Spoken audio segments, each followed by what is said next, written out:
వరలక్ష్మీ వ్రత కథ. నైమిషారణ్యంలో శౌనకాది మహామునులందరితో సూత మహర్షి ఈ విధంగా అన్నాడు. ఓ మునీశ్వరులారా, స్త్రీలకు సర్వ సౌభాగ్యములు కలుగచేసే వ్రతము ఒకటి ఉన్నది. దానిని పరమేశ్వరుడు పార్వతీదేవికి చెప్తాడు. లోకోపకారం కోసం నేను దానిని మీకు ఇప్పుడు వివరంగా తెలియచేస్తాను. కావున శ్రద్ధగా వినండి అని చెప్పాడు సూత మహర్షి.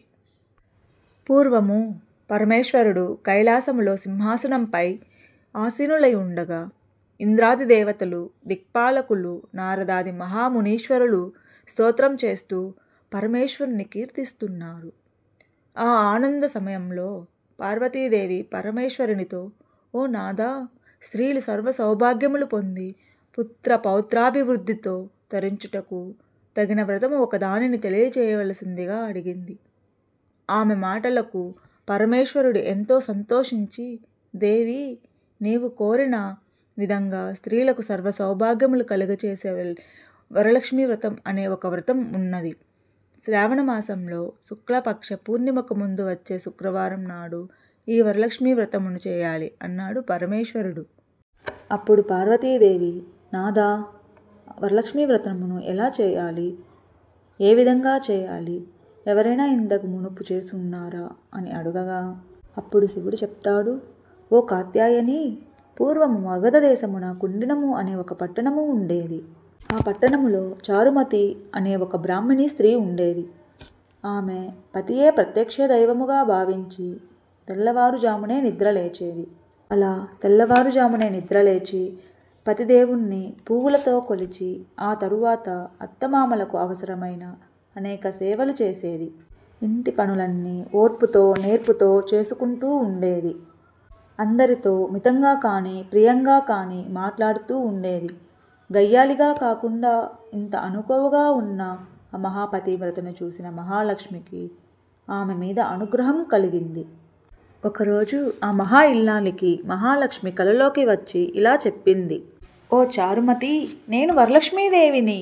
నీ నడవడికను చూసి నాకు నీ మీద అనుగ్రహం కలిగి నీకు ప్రత్యక్షమయ్యాను. శ్రావణ మాసంలో శుక్లపక్ష పూర్ణిమకు ముందుగా వచ్చే శుక్రవారం రోజు నన్ను నువ్వు పూజించితే నీకు కోరిన వరములన్నీ ఇస్తాను అని చెప్పింది. అప్పుడు కలలోనే చారుమతి వరలక్ష్మికి ముక్కేసి ప్రదక్షిణలు చేసేసింది. కళ్ళు తెరిచి చూడగా ఇది కళ అని గ్రహించిన చారుమతి తన భర్తకు, అత్తమామలకు, ఇలా నాకు కల వచ్చింది, కలలో వరలక్ష్మి కనిపించింది అని చెప్పగా, అప్పుడు వారు, దేవి ఆనతి ప్రకారం నువ్వు తప్పకుండా వ్రతం చెయ్యి అని అన్నారు. చారుమతి తన ఇరుగు పొరుగు ఉన్న స్త్రీలకు కూడా చెప్పింది. చారుమతి మరియు ఇంకా ఇంటి పక్కన ఉన్న స్త్రీలు అందరూ కూడా శ్రావణ మాసం ఎప్పుడు వస్తుందా అని ఎదురు చూడసాగారు. వారు ఎంతగానో ఎదురు చూసిన పౌర్ణమి ముందు శుక్రవారం రానే వచ్చింది శ్రావణ మాసంలో. ఈ రోజే కదా వరలక్ష్మీదేవి చెప్పిన రోజు అని ఎంతో ఉత్సాహంతో చారుమతి మొదలైన స్త్రీలు అందరూ కూడా పూజకు ఉపక్రమించారు. ప్రాతకాలమే లేచి తలస్నానం చేసి పట్టుబట్టలను కట్టుకుని అందరు స్త్రీలు చారుమతి ఇంటికి వచ్చారు. చారుమతి ఇంట్లో ఒక ప్రదేశంలో గోమయముతో అలికారు. అలా ఒక మండపమును ఏర్పాటు చేసి దాని మీద ఒక ఆసనం వేసి ఆసనం పైన కొత్త బియ్యం పోసి మర్రి చిగుళ్ళు, మామిడాకుల అలంకారాలతో కలశంను ఏర్పాటు చేశారు. ఆ కలశంలోకి వరలక్ష్మీదేవిని ఆవాహనం చేశారు. చారుమతి మొదలైన స్త్రీలంతా కూడా ఎంతో భక్తి శ్రద్ధలతో పూజ చేశారు. పద్మాసనే పద్మకరే సర్వలోకైక పూజితే నారాయణీ ప్రియే దేవి సుప్రీతాం భువ సర్వదా అను ఈ శ్లోకముతో ధ్యాన వాహనాది షోడపచార పూజ చేశారు. ఆ తరువాత 9 సూత్రములు గల తోరాన్ని కుడి చేతికి కట్టుకున్నారు. ఆ వరలక్ష్మీదేవికి అనేక రకములైన పిండి వంటలను చేసి నైవేద్యముగా పెట్టారు.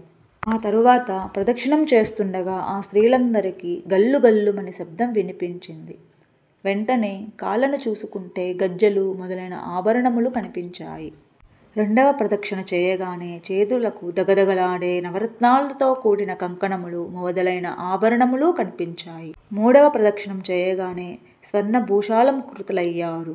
ఆ స్త్రీలు చారుమతి కలిసి వారి చేత పూజ చేయించిన బ్రాహ్మణులకి గంధం, పుష్పం, అక్షింతలతో పూజించి 12 కుడుములను వాయనంగా ఇచ్చారు. దక్షిణ తాంబూలం ఇచ్చి నమస్కరించారు. బ్రాహ్మణుడు వారిని ఆశీర్వదించారు. వారు అమ్మవారికి పెట్టిన పిండి వంటలను అన్నీ ఇంటి పక్కన ఉన్న వారందరికీ పంచిపెట్టారు. చారుమతి మొదలైన స్త్రీలు ఇల్లంతా స్వర్ణమయమయ్యాయి. వాళ్ళకి రథగజ చతురగ వాహన ప్రసాదింపబడ్డాయి. వాటిని చారుమతి ఇంటి నుంచి తీసుకుపోవటానికి స్త్రీలు వారి ఇంటి నుంచి గుర్రాలు, ఏనుగులను, బండులను పిలిపించుకున్నారు.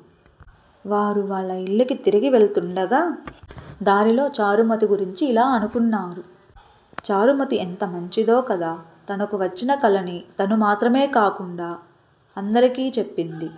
ఇలాంటి మహా ఉత్తమురాలు మనకు పరిచయం అవటం, మన ఇంటి పక్కన ఉండటం మనం ఎంతో చేసుకున్న పుణ్యం అని. అప్పటి నుంచి చారుమతితో సహా వారందరూ కూడా క్రమం తప్పకుండా ప్రతి సంవత్సరం పూజ చేస్తూ చాలా ఆనందంగా పుత్ర పౌత్రాభివృద్ధిని కలిగి ధన కనక వస్తు వాహనములను కలిగి ఉన్నారు. కావున ఇలా ఈ వరలక్ష్మీ వ్రతమును చేస్తే అలా ఎదుటివారితో చేపించిన సర్వ సౌభాగ్యములు కలిగి సుఖముగా ఉంటారు. ఈ కథను విన్నవారికి, చదివిన వారికి కూడా వరలక్ష్మి ప్రసాదము వలన సకల కార్యములు సిద్ధించును అన్నాడు పరమశివుడు. ఇదేనండి శ్రీ వరలక్ష్మీ వ్రతం యొక్క కథ.